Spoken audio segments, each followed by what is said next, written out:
5 North East Labour MPs have broken ranks and called for another Brexit vote. The 5, who all come from Leave voting constituencies, say voters must be given a final say on any deal to leave the European Union.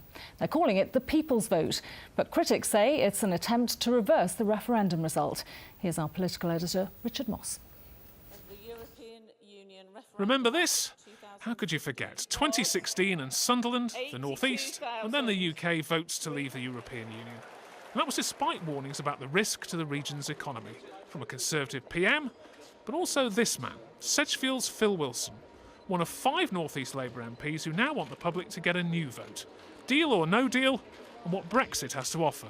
I just think that the people should have a say on what the Brexit deal is going to be.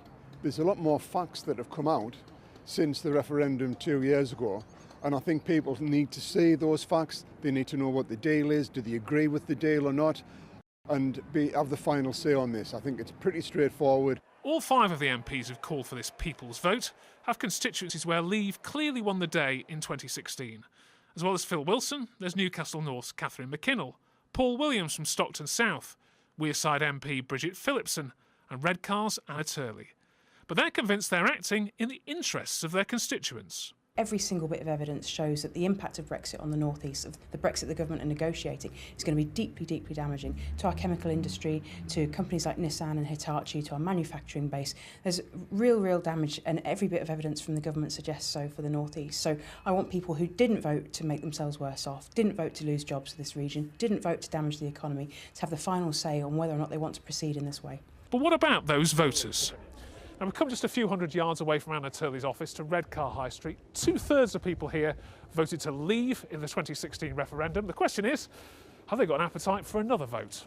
We've made our decision, we should stand by it. And we should get out sooner rather than later. We've said we want to leave.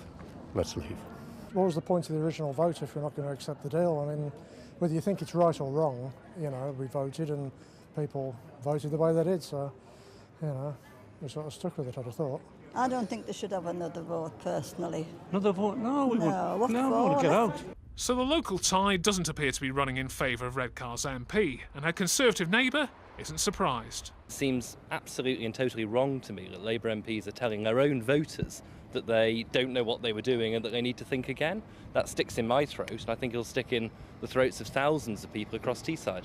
And for now, the decision of voters in Redcar and beyond stands. But the shifting sands of British politics mean it's unwise to rule out the unthinkable. Richard Moss, BBC Look North.